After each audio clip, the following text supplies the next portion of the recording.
wabarakatuh. Waalaikumsalam warahmatullahi wabarakatuh. Bismillahirrahmanirrahim. Ini sedikit tentang cara mengetahui tentang fase di mana seseorang terkena corona. Jadi pada saat seseorang itu kemasukan coronavirus, itu akan masuk ke dalam 5 tahapan atau 5 fase. Nah, dengan kita mengetahui ilmu ini, kita nggak akan terlalu khawatir, kita nggak akan terlalu takut, ya. Kita manusia mempunyai 2 belahan otak, ada otak kiri dan otak kanan. Otak kiri adalah otak logika, otak ilmiah. Otak kanan adalah otak imajinasi atau otak yang sifatnya adalah perasaan. Saat seseorang tidak dibekali dengan otak kiri yang tepat, yang akan bekerja otak kanan, dia akan ketakutan, dia akan cemas. Tapi pada saat seseorang itu dibekali dengan pengetahuan, otak kiri dia akan bekerja, sehingga otak kanan akan tidak dominan. Untuk itulah saya akan membekali dengan bagaimana cara mengetahui hasil laboratorium, ya. Pada saat kuman ini masuk ke dalam tubuh kita, kuman ini akan menyerang. Tetapi dia bisa gagal menyerang pada saat kita mempunyai imunitas humoral yang baik. Jadi kuman ini mau masuk dihalang-halangi sama tubuh kita. Di 0 sampai 7 hari ini kita belum mempunyai pasukan pembunuh terhadap kuman ini. Kita hanya bisa menghalang-halangi saja. Yang bisa menghalang-halangi ini adalah imunitas humoral. Siapakah orang-orang yang punya imunitas humoral yang baik sehingga selamat dari serangan kuman ini? Yaitu orang-orang yang satu, makannya tidak telat, kualitas dan kuantitasnya terjaga. Yang kedua, orangnya tidak terlalu capek dalam aktivitas, tidurnya cukup. Yang ketiga, yang keempat, tidak stres, cemas. Takut boleh dalam corona ini, karena itu menyebabkan hati-hati. Tapi ketakutan tidak boleh, karena itu menyebabkan orang stres, ya. Kemudian takut itu menunjukkan otak kiri, tapi kalau ketakutan itu otak kanan itu yang bekerja, ya. Kemudian yang kelima, kena matahari setengah jam dengan olahraga ringan. Yang keenam, hindari polusi, jangan ada orang rokok di sekitar kita, karena itu nurunin imun. Itulah cara konsep 7 hari pertama, karena kita belum punya pasukan pembunuh. Pada saat imunitas humoral gagal, dia akan menyerang secara cepat. Replikasinya sangat cepat ini virus yang sedang kita hadapi ini. Kalau bakteri itu dari 0, 2, 4, 8, 16 itu bakteri. Kalau corona mRNA virus ini 0, 2, 20, 200, 2000, 20.000 dari replikasinya dahsyat. Makanya 0-7 hari adalah ngalang-ngalangin. Maka semua kita ada di sini, imunitas humoralnya harus baik. Di antara 6 itu yang paling penting yang nomor 4, yaitu stres. Itu paling cepat nurunin imun. Betapa banyak di sekitar kita kecapean, kurang tidur, telat makan, tetapi nggak stres, itu selamat. Gitu ya. Makanya hati-hati dengan yang nomor 4 ini, ya. Nah, 0 sampai 7 hari ini ditunjukkan dalam lab, PCR-nya positif, IgG-nya negatif, IgM-nya negatif. Sehingga seorang yang IgG, IgM-nya negatif tetap harus PCR. Karena kita nggak tahu, kalau PCR-nya negatif, IgG, IgM negatif, berarti memang nggak sakit. Tapi kalau IgG, IgM negatif, PCR positif, justru ini di fase yang harus kita hati-hati. Oke, jadi seseorang yang IgG, IgM negatif dan ada kontak, tetap saya anjurkan untuk PCR. Kalau itu negatif, alhamdulillah, ya. Oke. Kemudian yang kedua, setelah 7 hari, tubuh kita mulai mempunyai pasukan pembunuh terhadap virus ini, namanya IgM. Ya. Di fase ini itu ditunjukkan dengan PCR positif, IgM positif, IgG negatif. Ini masih fase akut dan masih menular. Karena ini masih di fase aktif. Nah, itu biasanya waktunya 7 sampai 14 hari. Ya, tuh. Nah, dalam kondisi seperti ini, seorang yang IgM positif dan IgG negatif itu dianjurkan untuk isolasi mandiri di rumah selama 2 minggu. Nanti 2 minggu kontrol ulang, kita cek IgG IgM-nya. PCR tetap dilakukan. Oke? Kita masuk ke fase ketiga, di mana sudah masuk ke fase penyembuhan. Itu ditunjukkan dengan hasilnya 1, PCR-nya positif, IgM-nya positif, IgG-nya positif. Sekedar tahu bahwa PCR tidak bisa membedakan ini kuman hidup atau kuman mati. Tidak bisa. PCR itu cuma mendeteksi jasad. Nah, kapan PCR itu menunjukkan itu jasad mati dari kuman ini? Saat ada IgG. Jadi kalau IgG-nya positif, IgM positif, PCR positif, itu PCR yang menunjukkan jenazah kuman.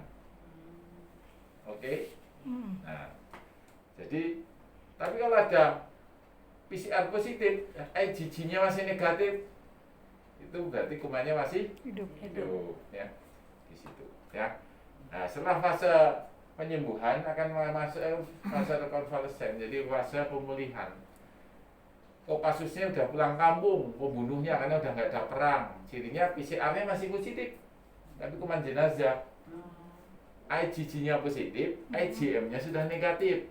Itu biasanya di waktu 21 sampai 28 hari.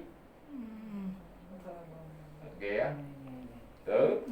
Nah, kemudian fase keempat udah masuk fase kelima. Itu fase penyembuhan. Fase penyembuhan, fase kelima ini ditunjukkan dengan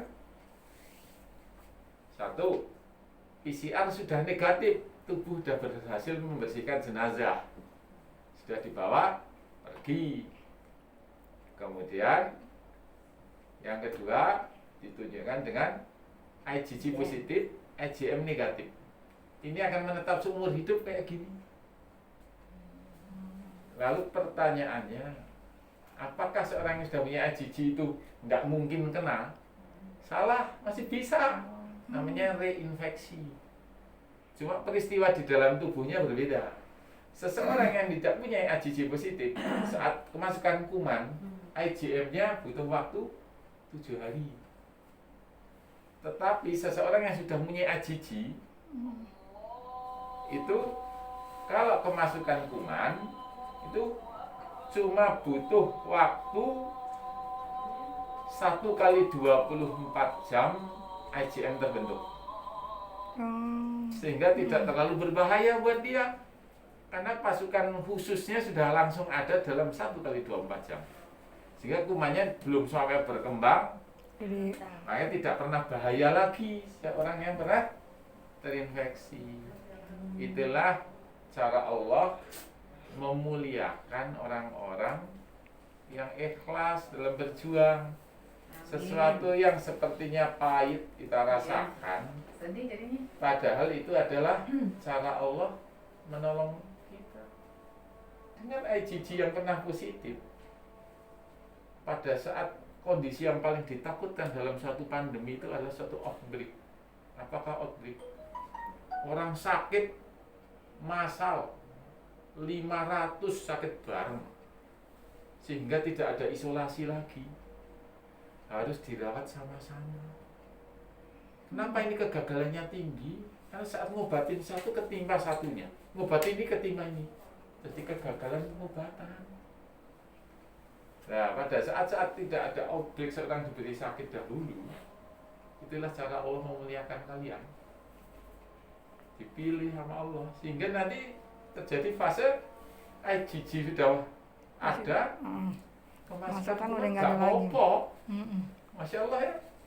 Kadang suatu rahmat Allah dikemas dengan sepertinya menurut akal kita kesedihan. Padahal itulah cara Allah memuliakan kita. Maka mari kita ucapkan dengan rasa syukur. Karena di dalam kondisi bahkan ada Allah memuliakan dengan OTG, dikasih IgG positif, IgM positif, tapi waktu sakitnya tidak ada gejala. Masya Allah. Dan itu banyak dimiliki oleh tenaga-tenaga kesehatan. Mereka yang ikhlas, berjuang, yang ada di dalam otak mereka itu hanya Allah dan menolong sesama mukmin muslim yang memerlukan. Mereka nggak pernah berhitung dengan takut, tidak pernah berhitung dengan istilahnya resiko. Nah, Allah pilih. Bahkan penelitian di keluarga kesehatan, orang-orang kesehatan itu pun terselamatkan pada waktu outbreak. Ternyata kita dengan APD yang sebaik-baiknya, mandi, jadi kondisi kita fit, ya, nonsen kita nggak membawa kuman. Kuman yang sedikit itu ternyata memberi imunisasi pada anak-anak kita. Nah, itulah jawaban kenapa di Wuhan waktu outbreak tenaga kesehatan keluarganya pada selamat. Ternyata tubuh mereka sudah kenal kuman, sehingga sudah terbentuk mekanisme imunologi. Masya Allah. Kadang sesuatu yang kita kemas dengan istilah yang Allah kemas dengan kesedihan itu sebenarnya adalah kebaikan. Makanya saya tergolong yang tetap menganjurkan kalian semua pulang ke rumah, bukan ngekos, kumpul sama mereka-mereka yang kita cintai, tetapi dengan catatan selama bekerja kita sebersih mungkin, APD-nya sedisiplin mungkin, pulang kita mandi, kemudian baju supaya direndam dengan mekanisme yang presisi seperti itu nonsen. Nggak ada kuman sama sekali, pasti tetap ada. Nah, kuman yang kecil itulah mekanisme imunisasi. Ya, itu. Jadi mari tetap kita berlindung kepada Allah. Ya, semua kita serahkan kepada Allah. Kita adalah tentara-tentara Allah, agen-agen kebaikan. Yang penting satu, jaga niat. Kedua, usaha maksimal. Yang ketiga, kawal dengan doa. Yang keempat, sabar dan tawakal. Yang kelima, biarkanlah Allah meneruskan usaha-usaha yang tidak bisa dilakukan oleh kita sebagai manusia. Itulah pedoman dalam kita menghadapi wabah ini. Satu, jaga niat. Kita hanya mencari wajah Allah, tidak wajah yang lain. Yang kedua, usaha maksimal, ikhtiar, jaga pertahanan dengan APD yang baik. Yang ketiga, kawal dengan doa. Yang keempat adalah sabar dan tawakal. Yang kelima, biarkanlah Allah meneruskan usaha-usaha yang tidak bisa dilakukan oleh kita sebagai manusia. Demikian yang sedikit, semoga bermanfaat. Yang benar datangnya dari Allah, yang salah dari saya yang dhaif dan dari setan. Saya tutup dengan doa kafir majlis. Subhanakallahumma wa bihamdik, asyhadu an la ilaha illa anta, astaghfiruka wa atubu ilaik. Assalamualaikum warahmatullahi wabarakatuh. Waalaikumsalam warahmatullahi wabarakatuh.